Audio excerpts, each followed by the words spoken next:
Coming on strong lately is Mertavius Roberts. He's a social critic. He's also a commentator heard on Sunday mornings right here in New York on AM 970. The Answer.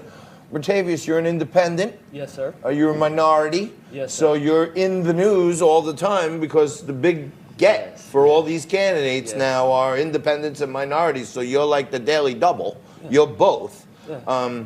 And many are saying as Joe Biden fades, that the establishment wants Bloomberg to emerge, to come to the top and bring all his cash to take down Trump.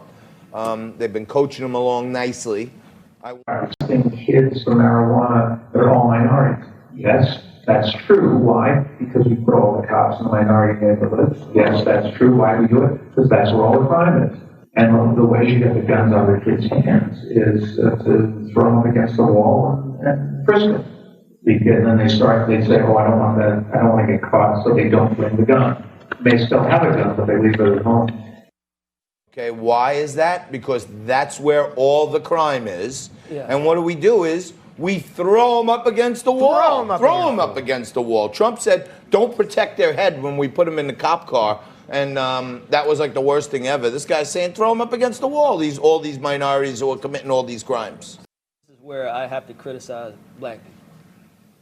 You would think that all the... How dare you criticize black people? Chill out, Frank. You would think that all the crime takes place in the ghetto and stuff like that, but that's not true.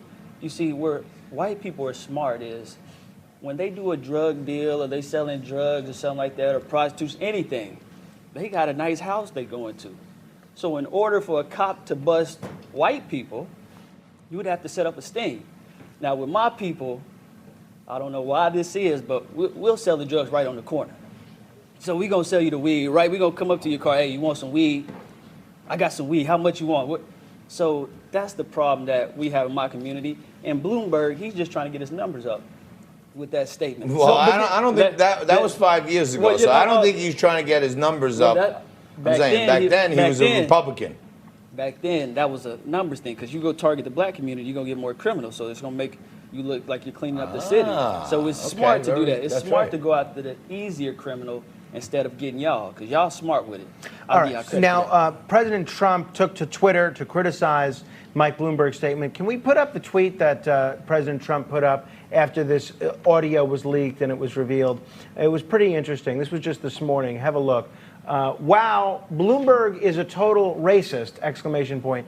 Then, I guess somebody pointed out to the president that Bloomberg was advocating at the same time for this very same policy that Donald Trump is in favor of, which is maintaining stop and frisk, and the president deleted that tweet. Now, Mike Bloomberg has come out with a statement and said, President Trump's deleted tweet is the latest example of his endless efforts to divide Americans. I inherited the police practice of stop and frisk, and as part of our effort to stop gun violence, it was overused. By the time I left office, I cut it back by 95%, but I should have done it sooner and faster. I regret that, and I've apologized. Do you, as a black New Yorker, accept Mike Bloomberg's apology? No, because I don't care.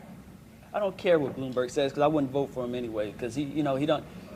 Let's just be honest. The guy doesn't look like he's going to be around too much longer. I know he's a billionaire, but he looks like some off the Lord of the Rings to me. So it's not a candidate I would vote for.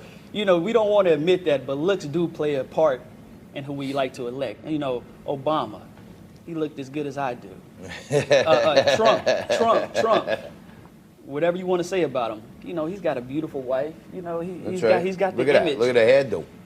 Look at that hairdo right here, huh? That's a good dude. You gotta admit that. You can say whatever you want about the hairdo, but he has a look.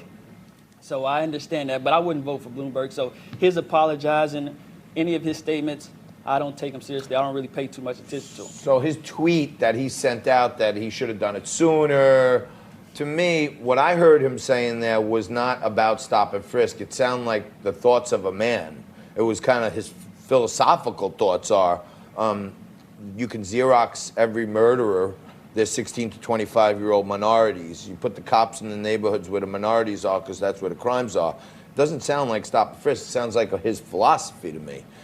Can he just change it like that? Will black people believe that, in your view? If you prime people, they'll believe anything. You can market anything. He can change this up quick, fast, in a hurry. I mean, all it takes is you get 50 Cent on your side or something, or you get Jay-Z, you get some big prominent figure who black people respect. Al Sharpton. Al Sharpton. You get any of these figures, and you can easily brainwash the people. Before we run out of time here, Mert, I have to get your take on another controversy, and that has to do with Gayle King. Gayle King, portion of this interview, and apparently they used the portion where she asked about his past sexual misconduct allegation. She's being criticized. Snoop Dogg essentially threatened to kill her, and this is what one of the first black crossover stars, O.J. Simpson, had to say. This was O.J. Simpson taking to Twitter to comment on the Gayle King controversy.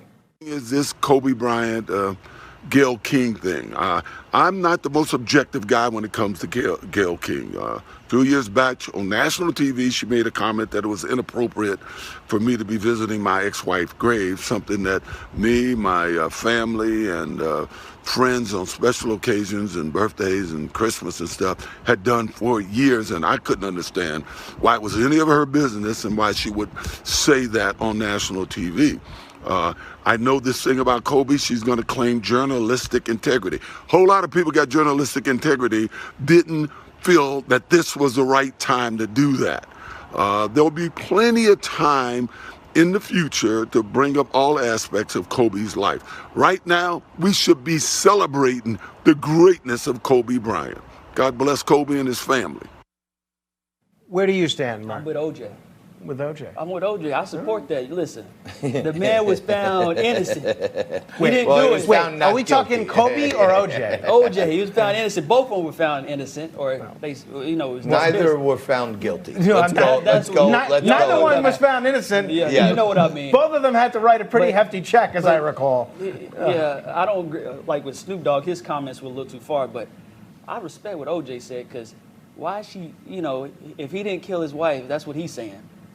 He should be able to go to the grave. Well, no, I'm not talking about the Yeah, grave I aspect. mean- I'm talking about the Kobe. But Kobe he was aspect criticizing Gayle because Gayle is always chiming in on stuff. On his life. Yeah, at the Yeah, wrong yeah. time that don't have anything to do with her. All right.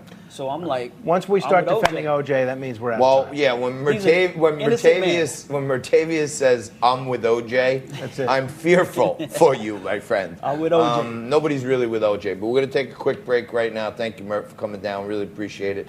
Thank you for being here through hour one. We're going to take a quick break. More Liquid Lunch right after this.